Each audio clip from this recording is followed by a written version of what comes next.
Bienvenidos. Empezaremos con el desarrollo del curso ASER, Asistente Sanitario, Emergencias y Rescate. De esta forma, empezaremos con una introducción a todo lo que es la emergencia para poder ir adentrándonos en este curso que venimos a hacer. La historia prehospitalaria, desde el comienzo de los tiempos, nos cuenta que ciertos individuos se han abocado a superar los problemas de las enfermedades y de las lesiones dentro de la sociedad. Con los siglos, las artes curativas se convierten de un reino del folclore, de magia y misticismo, en un campo verdadero de la ciencia. Bien, todos ustedes sabrán que las guerras siempre fueron grandes campos de experimentación con respecto a lo que se trabaja en el prehospital, ¿sí? En su momento, los soldados, los combatientes, quedaban tendidos en el campo de batalla durante mucho tiempo. Pero a partir de 1793, en la batalla de Landau, Jean-Dominique Larrey implementa una serie de avances tecnológicos que fueron ayudando de alguna forma a todo lo que era la evacuación o la primera respuesta durante las batallas o las guerras, ¿sí? Es así como que incorpora lo que son las ambulancias volantes. Esas ambulancias nos permiten tener una aeroevacuación con globos aerostáticos llamados los medevac. Bueno, en la batalla de Solferino, en 1859, con 38.000 víctimas, Jean Henry Dunant genera todo lo que es la organización de la población para la atención de los soldados heridos o enfermos con hospitales de campaña. Realmente fueron acciones muy visionarias para la época. Así también podemos encontrar otros ejemplos, por ejemplo en la Guerra Civil, en Estados Unidos de América, en 1862, los hospitales de campaña, la utilización del éter, el cloroformo como anestésico, para poder también mitigar de alguna forma los efectos que generaban las heridas, ¿no? Ya en la Primera Guerra Mundial, los oficiales médicos incorporan lo que eran las trincheras sanitarias, que eran pasillos o viaductos en los cuales los soldados podían esconderse y también ser atendidos por los médicos, por los enfermeros y recibir una primera respuesta. Los oficiales médicos son una gran incorporación porque eran personal ya entrenado, personal sanitario, tanto enfermeros como médicos, que fueron preparados para situaciones bélicas, para responder como una primera respuesta en estas situaciones armadas, y de verdad fueron de gran utilidad. Tuvieron algunas herramientas, por ejemplo la ventosa, el electroimán para todo lo que era la extracción de esquirlas y la promoción del cuidado de las infecciones de heridas de guerra, ¿sí? Ya en la Guerra Civil Española, entre el 1931 y el 1939, el doctor Josep Trueta empieza a trabajar con todo lo que es los enferulamientos y los yesos. Eso ya lo veremos más adelante en las próximas clases, pero básicamente es el acompañamiento del miembro afectado con algo que ferula, acompaña o mantiene rígido para poder preservar la herida y poder tratarla luego en el hospital. Descubrimos en la Segunda Guerra Mundial todo lo que es el síndrome de aplastamiento, las técnicas de control de hemorragias, la no utilización de torniquetes, los sulfamidas y el clavo de Kongsberg. Bien, ya a partir de la Guerra de Corea, entre 1950 y 1953, incorporamos nuevamente los oficiales médicos, pero ahora con unidades más, que son hospitales de campaña ensamblables por módulos. Y también con los famosos helicópteros verdes que se ven en la mayoría de las películas de guerra para hacer una aeroevacuación rápida, ¿sí? ¿Qué es lo que descubrimos en esta guerra? Con lo que se empezaba a trabajar muchísimo, las bombas antipersonales. Se trabajaban con los conceptos de hora dorada. El concepto de hora dorada básicamente es aquel tiempo que transcurre desde el inicio de la emergencia hasta que el paciente es entregado en un nosocomio, en un centro hospitalario, para una atención más compleja. ¿Qué dicen nuestras estadísticas? Bueno, en la Primera Guerra Mundial, el tiempo promedio en comenzar la atención de un herido de batalla se iniciaba entre las 12 y las 18 horas, con un porcentaje de mortalidad muy grande, del 8,5%. En la Segunda Guerra Mundial, la atención a las víctimas iniciaba entre las 8 y las 12 horas siguientes, presentándose una mortalidad del 3,3%. Se habían logrado bajar los tiempos, pero todavía no era suficiente. En la Guerra de Corea, el tiempo de la asistencia a los pacientes se redujo a 2 a 4 horas gracias a las unidades de atención médica aérea, los helicópteros, que llegaban al lugar donde estaba la concentración de heridos, ¿sí? Y podían ser rápidamente evacuados. Evidentemente, la mortalidad descendió a un 2,4%.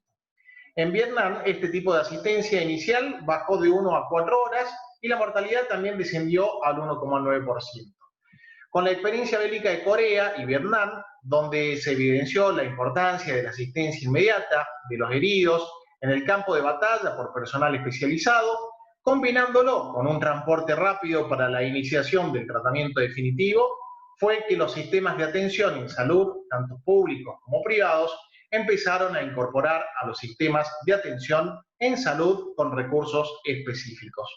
Así es como se crean los servicios de emergencia médica, una instauración efectiva de los servicios de emergencia médica en las distintas ciudades, con unidades particularmente preparadas para este tipo de situación.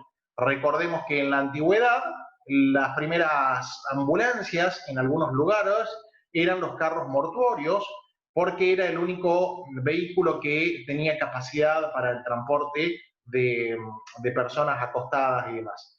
Eran ambulancias muy incómodas, muy chatas, donde el enfermero, el paramédico o el médico no entraban parados. Con el tiempo fuimos evolucionando y fuimos mejorando todo lo que son las unidades de atención médica, del servicio de emergencias médicos, ¿sí?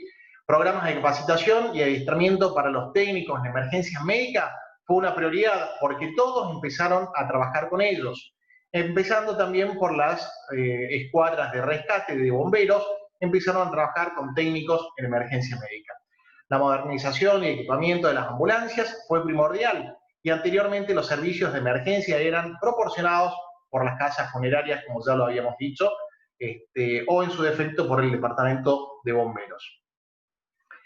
En Belfast, en Irlanda, en el año 1967, el doctor Pantridge montó en una ambulancia por primera vez un desfibrilador. Realmente era un aparato de vanguardia, era muy complejo, pero era problemático porque era pesado, con un peso de alrededor de los 70 kilos y funcionaba con las baterías de vehículo. Imagínense lo que era tener que desplazarse para poder atender a la persona justamente con los desfibriladores. Al contrario, la evolución del tiempo nos demuestra hoy que los desfibriladores externos automáticos, los DEA, realmente son muy sencillos para utilizar y son muy livianos, ¿sí? Gracias a Dios, la evolución de la medicina nos ha permitido tener aparatos mucho más fáciles de manejar y con un peso mucho más aceptable. En 1968, el Departamento de Bomberos de Miami, Florida, inicia la capacitación de sus elementos como técnicos en emergencias médicas. Esto fue de gran valor porque ya las unidades de bomberos estaban dotadas de personal especializado para el rescate y para la primera respuesta sanitaria, de intervenciones avanzadas no médicas, ¿sí? Bueno, y a partir de 1973, el sistema de emergencias médicas empieza a trabajar con lo que se llama la cruz de la vida. Esta cruz de la vida que tiene 6 puntas, en las cuales vamos a encontrar en su primera en su primera punta, la detección, el reporte, la respuesta, el cuidado en el sitio, el cuidado durante el traslado y la transferencia a cuidados definitivos.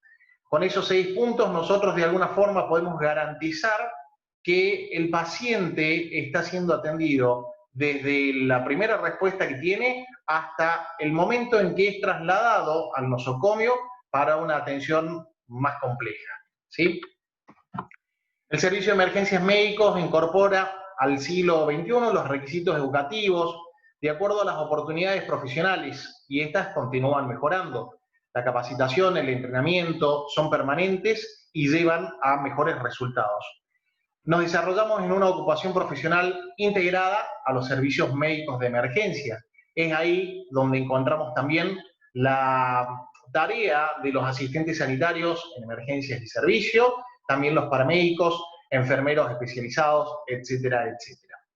Con respecto a la atención prehospitalaria, podemos decir que son las actividades o procedimientos, intervenciones para prestar atención en salud a personas que han sufrido una alteración aguda de su integridad física o mental causada por trauma o enfermedad de cualquier etiología, tendiente a preservar la vida y a disminuir las complicaciones y los riesgos de invalidez y muerte en el sitio de ocurrencia del evento y durante su traslado hasta la admisión en una institución asistencial.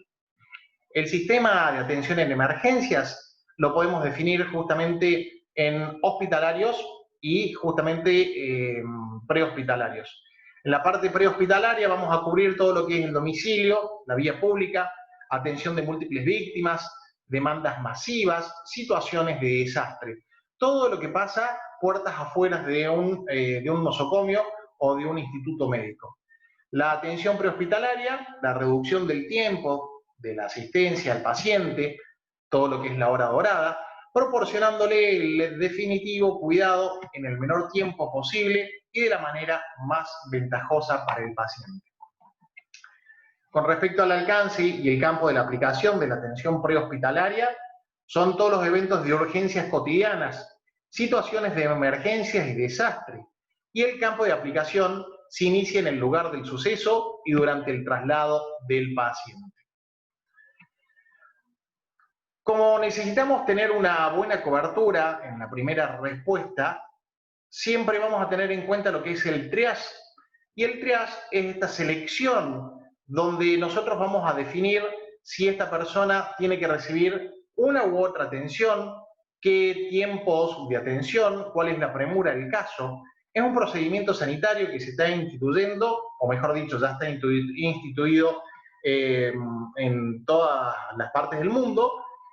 Como dije recién, es un procedimiento sanitario que también lo utilizan bomberos, lo utiliza también policía. Nosotros claramente, desde el primer momento del día, empezamos a hacer triage en distintas situaciones a lo largo de nuestra tarea laboral. Selección y clasificación de pacientes de acuerdo a la gravedad, la necesidad terapéutica y los recursos disponibles, orden de prioridades en el empleo de los medios, capacidad operativa. Es muy importante saber cuál es la capacidad operativa que nosotros vamos a tener para poder dar así una mejor respuesta al incidente, al accidente al cual estamos asistiendo, ¿sí? Diferentes tipos de triage. Vamos a retroceder. Hay diferentes tipos de triage en los lugares. Está el triage hospitalario, el prehospitalario. Hay distintos sistemas, sobre todo de triage, en los cuales nos podemos confiar. El clásico, el START, el SHORT. Clasificación por colores en verde, amarillo, rojo y negro. Bien, vamos a continuar entonces. El transporte asistido es el traslado de personas cuya condición requiere asistencia sanitaria, definida como la atención de un profesional de la salud especializado o el apoyo de una persona con entrenamiento en rescate, reanimación, atención de trauma y guías clínicas. Los sistemas de emergencia, desarrollo de políticas de prevención, es fundamental estar trabajando permanentemente con la organización comunitaria, la preparación de una sociedad entrenada, el desarrollo de la línea de emergencias, atención prehospitalaria, atención hospitalaria de urgencias, subsistemas de referencia y contrarreferencia para todos los procedimientos y protocolos médicos, el análisis y desarrollo de políticas públicas son particularmente necesarias en nuestra sociedad.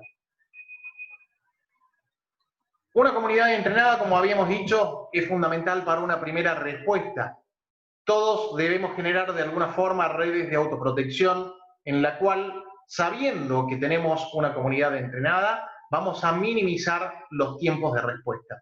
Un primer respondiente básico ante emergencias, primer respondiente avanzado con cuidados médicos por personal de salud, reanimación avanzada, la estabilización, el transporte al centro más adecuado, una estructura regional, optimización de los recursos de la región, la regulación de las actividades y un sistema de voluntarios prehospitalarios de la Universidad Nacional de Córdoba, entre otros, Cruz Roja Argentina, Grupo de Comunicaciones, entre otros, integrados a la red de urgencias, coordinación con otras instituciones. ¿Cuáles son los objetivos? Conservar la vida, evitar complicaciones físicas y psicológicas, ayudar a la recuperación, asegurar el traslado de los accidentados a un centro asistencial. Bien, de esta forma vamos a dar por concluida esta primera etapa, en la cual luego continuaremos con otros temas a seguir. Desde ya muchas gracias, seguimos en la próxima clase.